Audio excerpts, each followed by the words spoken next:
Answer. So thank you for talking to Comic Mix. Please quickly tell the camera who you are so that everyone knows. I'm Arlene Klasky. Thank you. Butch Hartman.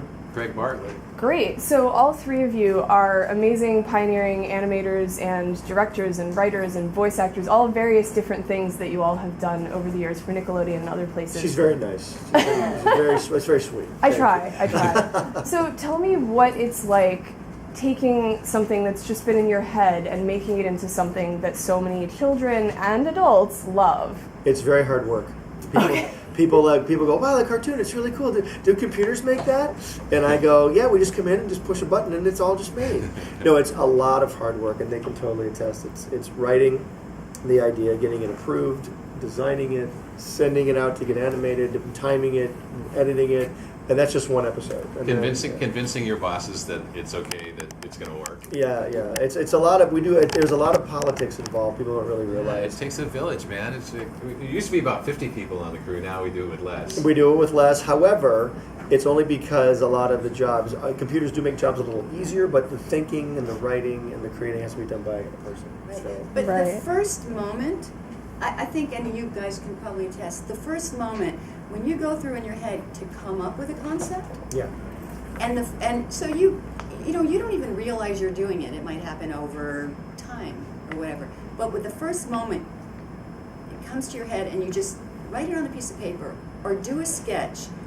That moment, I think, is thrilling. Yeah, it is. You know, yeah, it's like well okay, all right, this is something that I'm gonna just play this out and keep going, and things keep coming and coming and coming. Yeah. But that moment is really nirvana. Then you go back years later to that first drawing, you're like, wow, this is the first drawing I ever did. I love those. Yeah. I love finding a post-it of a first character. Yeah, it's pretty neat. Well, and I know that everybody didn't just, go to college to be an animator or a director or a creator of shows. You've had some unusual paths to where you've ended up. Can you talk a little bit about that and maybe give some advice to people who are interested in doing that? My only advice would be just have no fear and keep practicing. Because if you have fear, you're never going to get anywhere. It does help to draw and draw and draw. I mean, if that's the part of it that you're going to do, you should get your first million bad drawings behind you, so you get to the good stuff. But like you said, you're going to do a million drawings, and you're not. It doesn't just happen overnight. That's where people get this, especially in today's day and age. They want everything instantaneously, the microwave way of doing things. But you need to really work hard and keep drawing it, keep perfecting it, keep writing it over and over. Yeah. And you might get a couple people saying, "I don't really like this," and you have to force yourself through that too. Yeah. And tell me a little bit about a failure you had, and did it inspire you? How did you deal with that? Because we know that in this industry, it's not all going to be success. And I know D. Bradley Baker is always talking about, you're going to fail a lot. You have to develop a thick skin. How have you dealt with failure? Wow, we've actually, on the show I'm doing for PBS right now, we actually have a thing where you're supposed to fail. Failure is data collection. Really? In other words, if you fail, it's part of the learning process. That's a science show, so that's why that comes I think up as a theme. with me, I've for every show I've gotten on TV, I've pitched 20 other ones, and they've failed. And you really have to pick yourself up, because you might love something, and then it just doesn't happen for whatever reason. You need to just move on through that, get to the next thing. Otherwise, who's going to do it for you? It's not going to happen by itself. I think I have a feeling, it's just my own personal, I don't know if you guys feel this way, but I feel like, in a way, there's always more ideas. In a way, they're a dime a dozen. You can do 20 things. If a network picks one of those 20, okay, that's what they want, and you can do it. But honestly, the ideas, if you're a creative person, they keep flowing. Yeah. So just pick yourself up, just move on. Keep it all in a folder and don't throw anything away. Exactly. All my shows took years to come to fruition, so some of them took more than 10 years. Yeah. And so that would indicate, boy, save that folder, because it might finally, its time might come. The idea's time might come. Even today, there's no excuse, real quick, no excuse for not doing something yourself these days, because you can put things on YouTube, you can put things online and just see what the reaction is pretty instantly. Yeah. Well, and sometimes they come back in the form of, for instance, a movie that's coming out in 2017 or something. Can you talk about that? Phenomenal. So we'll talk about that today. There's a movie coming out? Okay. There's a movie coming out, but we totally can't talk about it so much now. It's about the way that an idea sits there, and then a whole generation grows up and goes, "Can we please have that thing that you didn't finish?"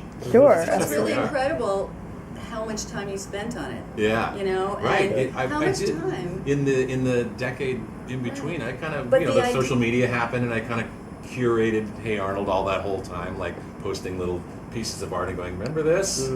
And here we are. It's really amazing, and it's exciting to see what's going to come next. So I have one more question, time for one more question. Yes. The shows that you all have done, they're not all like cutesy for tiny kids. There's some dark themes, some rugged artwork sometimes. Do you think that that's part of your vision of creating for children? Is that what appeals to them? How do you create something that you think really catches on with kids so it lasts like years and years? We were talking earlier. It's like we just kind of write stuff for us that we like, and hopefully kids will come along for the ride. We can't working at a kids network. We can't write stuff about the IRS, or we don't write things about divorce or things like that. But we can write stuff of that are more kid related. Like instead of the IRS, we can do something where Timmy's got money in his piggy bank or something like that. You know what I mean? So it's got we have to kind of tailor our themes to kids, but we just write stuff that we like and have a good time. Yeah, and I'll bet the kind of flavor of these shows was largely influenced by Nickelodeon. We made it for Nickelodeon, and we knew they wanted a certain kind of thing, and that's why we were there. And I think as far as the emotional themes, at least some of them that were sad, for in Rugrats, I think that kids can be moved and stirred by the same things adults can, but on their level. If something bad happens, if they see somebody bullied, or if they, see somebody mistreated or whatever, or like Chucky, he wanted a mom that would last forever. Yeah. I mean, we thought we could go there, and I think those end up being kids' favorite shows. Yeah, it worked. Yeah. It worked, So. I want a that's mom that great. lasts forever too. Yeah. Don't we all? You get one at the con. And who will always do your laundry and or cook you dinner when you're feeling sick. Yeah, well, that was a song that I Want a Mom That Will Last Forever was a song that was in the second movie that Mark Mothersbaugh wrote. Yeah. So. Well, thank you guys so much. It was great to talk to you. Have a great Nice talking rest to of the you day too. and panel.